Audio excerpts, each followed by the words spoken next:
Mesdames et messieurs, bonsoir.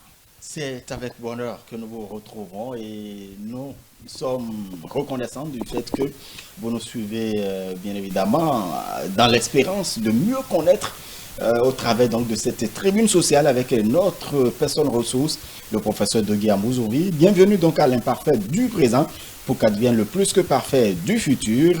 Professeur Degui Amouzouri, bonsoir. Bonsoir, monsieur le journaliste. Bonsoir, les amis téléspectateurs du Bénin, de l'Afrique et du monde. On parlera toujours de la religion, mais on parlera donc justement de ce rapport des acteurs religieux avec l'univers politique, notamment depuis l'avènement de la démocratie, en passant bien évidemment par cette assise, cette grande assise, donc l'historique conférence des forces vives de la nation, où nous avons quand même vu le rôle qu'a joué un prélat, donc le rôle qu'a joué Monseigneur Isidore de Souza en son temps. On a bien l'impression que les acteurs religieux ne sont pas loin de l'univers politique. Est-ce que vous avez fait le même constat? Monsieur le journaliste, je vous remercie pour la question que vous me posez. Les acteurs religieux ne sont pas loin des acteurs politiques et ne peuvent même pas être loin. Tout observateur averti fait ce constat-là. Simplement parce que les acteurs politiques sont des fidèles des différentes religions. Ils sont présents dans les sphères religieuses, ils croient en Dieu, ils croient aux déités que professent les différentes obédiences. De ce point de vue, des acteurs politiques, donc des politiciens, ils ont le pasteur, ils ont le vaudounon, ils ont le imam, ils ont le prêtre, ils ont les responsables religieux, et lorsqu'ils quittent la sphère et le rôle politique, qu'ils rentrent dans la sphère religieuse, ils ont d'autres statuts, ils ont d'autres rôles. De ce point de vue-là, étant dans une interaction permanente, les acteurs religieux ne sont pas toujours loin. Et chacun homme peut porter plusieurs casquettes. Donc un acteur religieux peut être politique et religieux. Le politique peut être à la fois politique, religieux, etc., etc. Donc nous avons plusieurs fonctions dans la société. Cela dit, là où je sais que vous voulez en venir, puisque vous avez fait référence à l'historique conférence nationale des forces vives de la nation, c'est le rôle éminemment important que joue la religion dans la marche de la société, dans le vivre ensemble. Et pour ce qui est du Bénin, de notre pays, les religieux, l'acteur religieux, la religion, pour nommer cette institution, a toujours accompagné la vie sociale, tout simplement. Lorsqu'il s'est agi de faire entendre raison, lorsque tout va mal, lorsque les politiciens ne s'entendent pas parce que c'est des adversaires, parce que chacun défend sa paroisse, nous nous tournons souvent vers les religions parce que les valeurs qu'ils prônent, c'est les valeurs de paix, c'est les valeurs de tolérance, c'est les valeurs de vivre ensemble en harmonie, etc., etc. Et on les crédite de ce que ils peuvent arbitrer le différend ou le conflit ou l'adversité qu'il y a entre deux visions de la société, deux visions du pays. Dans ces conditions, les acteurs religieux ont toujours été présents partout, parce que c'est un peu comme des figures morales, c'est un peu comme des garants éthiques qui accompagnent les adversités, la rugosité de la vie politique. De ce point de vue-là, ils sont encore importants. Il n'y a donc pas de doute. Lorsque par les ferveurs, lorsque par la prière, lorsque par les jeûnes, lorsque par les rituels, les pratiques, la religion avait été là, dans les années 90, nous avons réussi la conférence nationale des forces vives de la nation. Le rôle de la religion va au-delà du rôle du prélat que nous avons vu, qui a été un rôle déterminant, que tout le monde a vu, qui a conduit de main de maître la destinée de cette conférence et qui a réussi. Mais derrière tout ça, c'est des prières, c'est des jeûnes que chaque obédience, que chaque couvent, que chaque paroisse, que chaque mosquée, que chaque espace religieux récitait et adressait à Dieu, à l'invisible. Parce que pour que les choses se passent dans le visible, il faut que dans l'invisible, elles se soient déjà passées. Donc ce rôle-là aussi qu'on a appelée par ailleurs la grande ferveur accompagnatrice de la conférence nationale, a été un rôle extrêmement important. De ce point de vue-là, oui, la religion accompagne tous les aspects, toutes les sphères, tous les sous-systèmes de la société. Mais j'ai bien dit accompagne. Je ne dis pas la religion vient prendre la place de la politique. Je ne dis pas la religion va supplanter l'économie. Non, un peu comme l'économie accompagne la religion, la politique accompagne la religion aussi accompagne la politique. Mais dans une société qui fonctionne bien, chacun doit rester dans sa trajectoire, chacun doit s'occuper principalement des référents qui le constituent avant de pouvoir entrer en bonne symbiose avec les autres sous-systèmes. Est-ce que, professeur de Guillamozouvi, à l'analyse, vous trouvez que, justement, vous avez l'impression que la religion voudrait prendre la place, justement, des acteurs politiques? Oui, il y a de plus en plus dans le monde et au Bénin une émission un peu trop prononcée de la religion dans la politique, de la politique dans la religion, de l'économie dans la politique, de la politique dans l'économie et vice-versa. Voyez-vous, la vie sociale, l'organisation sociale est subdivisée en plusieurs sous-systèmes si la société même est un système. Nous avons le sous-système religieux, le sous-système politique, le sous-système économique, le sous-système culturel, le sous-système technologique, etc., etc. Et chaque sous-système doit se suffire à lui-même, en même temps qu'elle se suffit à lui-même, qu'elle constitue sa propre référence, elle doit s'ouvrir aux autres. Si elle ne finit pas de constituer sa propre référence et s'ouvre aux autres, ça donne lieu à des émissions intempestives, ça donne lieu à des émissions abusives et le pasteur va prendre la place du politique et le politique va prendre la place du prêtre et le businessman, l'homme d'affaires va prendre la place du médecin et le médecin va prendre la place du prêtre, etc., etc. Et nous aurons donc une société qui ne fonctionne pas ou une société qui est complètement anomique parce que que vient chercher un médecin sur l'autel d'une paroisse. Il paraît que la politique c'est pour tout le monde, et donc pour les acteurs religieux également. La politique ne doit pas être pour tout le monde. La politique doit être laissée aux professionnels. La politique doit être laissée aux spécialistes. La politique doit être laissée à ceux qui ont appris à faire la politique. Et on apprend à faire la politique, on apprend la science politique, on apprend la théorie, on apprend la pratique à l'intérieur des partis politiques. Et le parti politique n'est pas l'assemblée de Dieu. Le parti politique n'est pas l'église. Le parti politique n'est pas le couvent. Il n'est pas la mosquée. Même si les militants d'un parti politique se retrouvent être fidèles de telle ou de telle obédience religieuse, on ne peut jamais confondre. Lorsque moi je quitte ici et je vais dans un couvent, quand je vais à la mosquée, quand je vais à l'église, je suis là en tant que fidèle. Mais quand je vais dans mon parti politique, je suis là en tant que militant. Les règles ne sont pas les mêmes, les objectifs ne sont pas les mêmes et on ne doit pas les mélanger. Et ce qui se passe au Bénin, c'est qu'il y a ce glissement. Ce glissement où on mélange les gens. Et ça fait que nul n'est plus véritablement à l'aise dans sa peau et à sa place. Quand nous observons depuis quelque temps des sorties pour certains observateurs un peu récurrentes de la conférence épiscopale du Bénin, récemment encore, nous avons dans le cadre donc de l'élection présidentielle, nous avons entendu un certain nombre d'acteurs religieux réunis donc au sein du conseil écuménique des églises du Bénin, par exemple CONEB en abrégé. Nous avons également vu constaté la sortie donc du cadre de concertation des confessions religieuses. Tous ces cadres appellent bien évidemment à une élection transparente, libre, inclusive. Quelle appréciation faites-vous justement de ces sorties? Je vous remercie pour la question que vous me posez. Je fais une double appréciation de ces sorties. La première appréciation, c'est une appréciation extrêmement positive.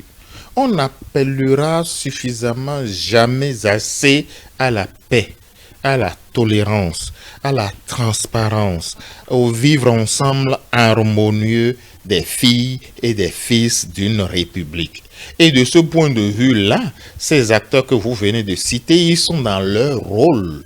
Chacun doit travailler à la préservation de la paix. Chacun doit travailler à la promotion du vivre ensemble. Et puis, on n'a pas besoin d'être religieux pour faire ça. Quand on est religieux et qu'on le fait, c'est encore bien meilleur. C'est une cerise sur le gâteau. Donc, mon appréciation, c'est que qui va se plaindre de ce que on appelle à la paix? C'est de l'essence de l'homme, c'est de l'existence de l'homme que d'aspirer à la paix, au bonheur, à la quiétude. Et ce n'est que ça qui est souhaité. Les artistes le font, les personnalités le font, tous ceux qui ont une certaine voix, tous ceux qui peuvent mobiliser la foule, parler à d'autres pour qu'ils entendent, le font, les médias le font, et c'est une bonne chose. De ce point de vue, mon appréciation est plus que positive. Mais une fois qu'on a fini de dire ça, que demande-t-on? Que doit-on demander? Et qui demande?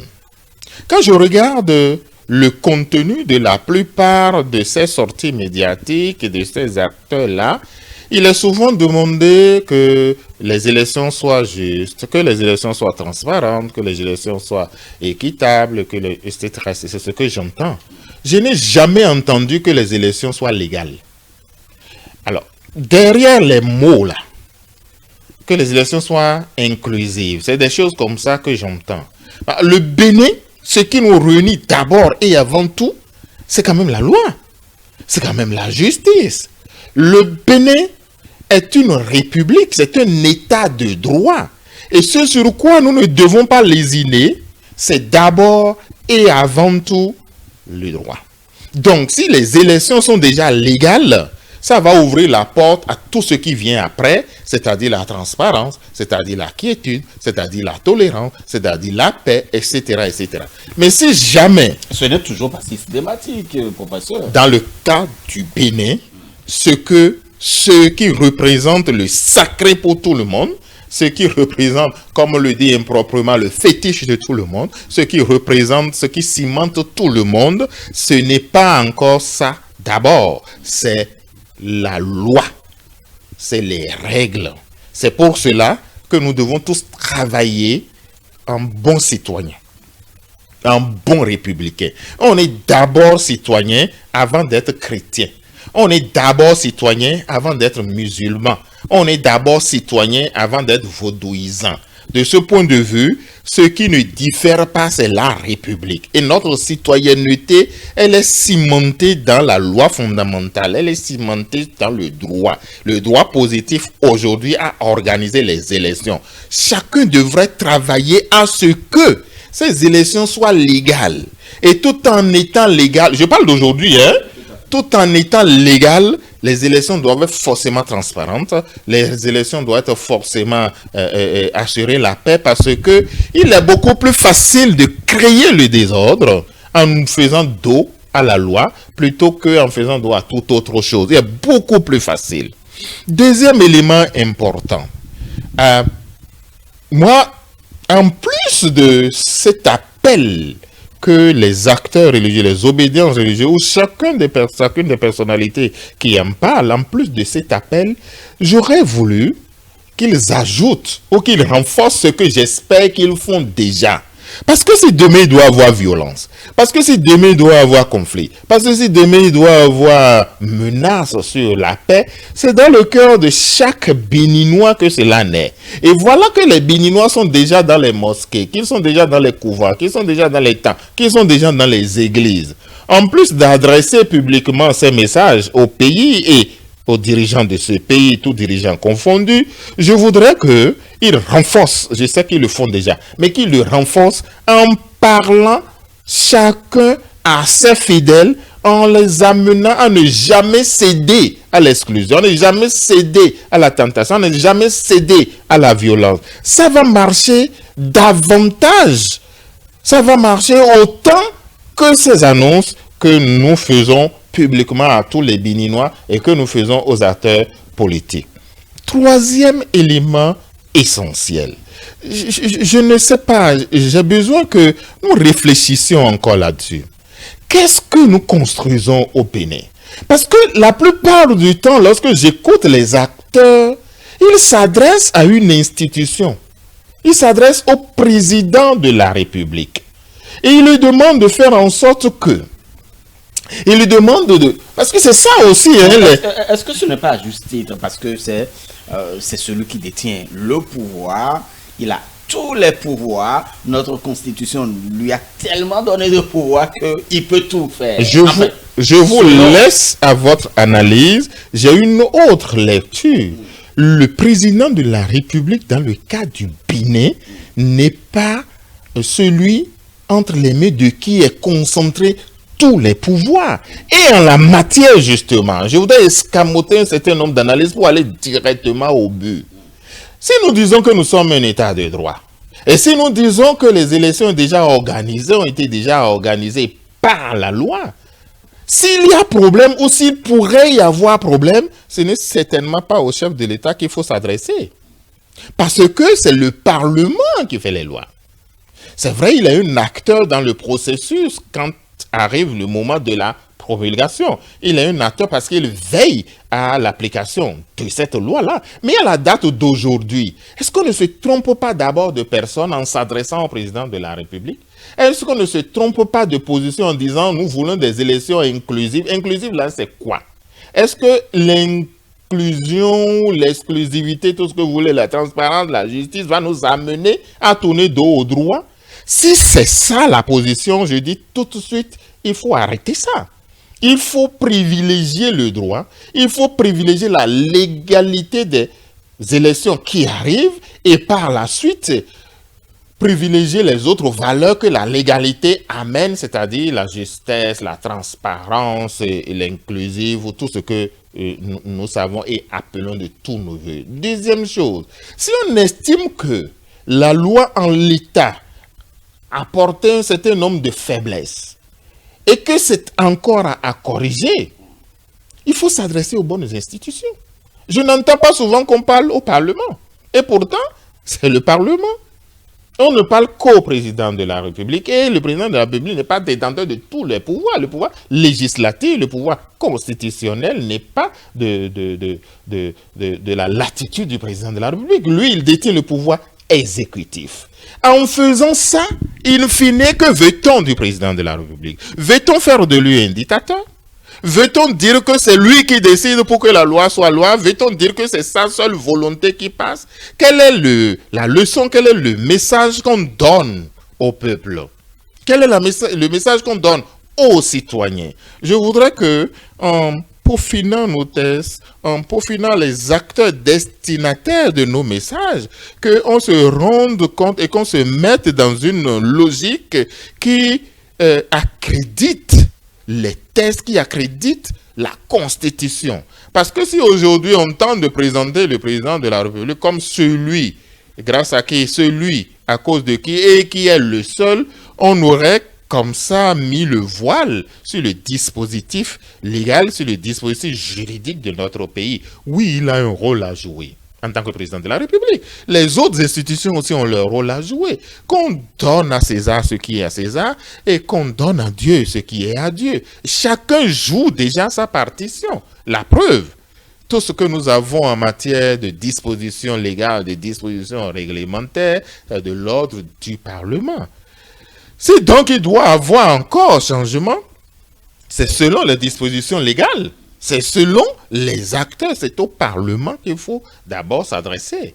Et ensuite, les autres acteurs qui peuvent aider le Parlement à prendre ses responsabilités, prendra ses responsabilités à l'intérieur de ce que nous avons déjà convenu que ce doit être. Je le dis d'autant plus que, quand j'écoute les commentaires qui arrivent après ces annonces qui sont de bons messages, de bonnes intentions pour la paix et le vivre ensemble qui a toujours caractérisé le Bénin, on dit « il faut que le président de la République lève le parrainage ».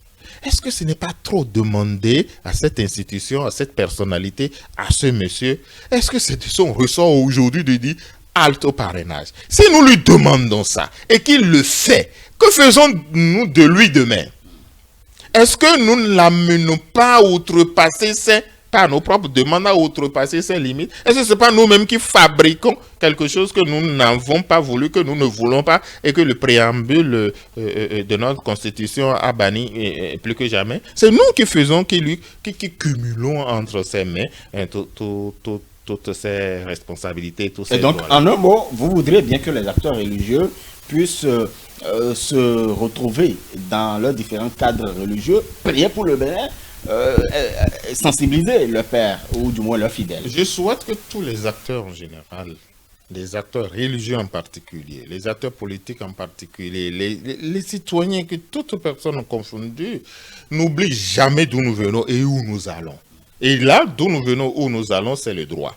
Nous sommes un état de droit. C'est ça qui nous réunit. Et ensuite, une fois que nous avons planté cela, tout ce qui viendra de la religion, tout ce qui viendra des autres considérations, ce serait pour consolider cet état de droit et non le contraire. Nous n'allons pas partir d'une transparence pour venir consolider. Nous partons des droits, nous revenons à l'état de droit. Et les tests aujourd'hui en l'état sont les tests du droit positif du Bénin. Si les tests doivent être changés parce que pose problème à l'application, c'est encore à l'intérieur du droit que nous allons les changer. En plus de cela, une fois que j'ai fini de dire ça, je dis chacun dans la position qui est la sienne à l'intérieur de la République, utilise sa position pour contribuer davantage au renforcement de cet état de droit et pas ricocher à la paix et à la transparence dans les élections à venir. L'enseignant que je suis dans mon amphithéâtre, par les cours que je donne, l'enseignement que je donne, les conseils que je donne, je contribue à ça. Le pasteur le fait, le vaudounon le fait, l'imam le fait, chacun le fait vis-à-vis des enfants de la République qui sont dans une relation d'éducation, dans une relation d'accompagnement, dans une relation d'aide et d'éclairage vis-à-vis de nous-mêmes. Le président de la République le fait vis-à-vis de tous les citoyens en tant que président de la République. Si déjà cet objectif est retenu, si déjà nous gardons en tête que élection transparente, d'accord, mais élection légale d'abord, je crois que le Bénin restera un état de droit hier, aujourd'hui et demain. Quel est l'imparfait du président? L'imparfait du président, c'est de penser que, c'est de dire que nous sommes dans un état de droit, mais d'exiger des choses qui ne vont pas dans la logique d'un état de droit. Nous brouillons les repères, nous brouillons les cartes. L'imparfait du président, c'est de dire le président de la République a le pouvoir exécutif et dans le même temps lui exiger des choses, des prérogatives qui relèvent de notre pouvoir qui n'est pas le sien. Et autant on peut parler au président de la République, autant on peut parler au président de l'Assemblée, autant on peut parler au président de la Cour constitutionnelle, qu'on adresse prioritairement les messages prioritaires aux acteurs prioritaires dans chaque domaine. Et ensemble, chacun jouera sa partition pour que le Bénin sorte grandi, pour que le Bénin sorte renforcé dans la construction de l'état de droit. Mais si jamais nous oublions le droit, si jamais nous tournons dos au droit, ce n'est pas la région qui va nous sauver. Ce n'est pas l'économie qui va nous sauver, puisque la religion a déjà créé ses sphères, a déjà créé ses clans, a déjà créé ses obédiences. La seule obédience, la seule religion qui unit tous les Béninois, c'est notre constitution, c'est les lois de la République. Très bien. Merci beaucoup à vous, professeur Dogui Amouzouli. C'est moi qui vous remercie. Vous êtes sociologue, vous êtes bien évidemment le directeur scientifique du LARED, entendez, laboratoire d'analyse et de recherche, religion, espace et développement de l'université d'Abomey-Calavi. Mesdames et messieurs, merci de nous avoir suivis. À bientôt.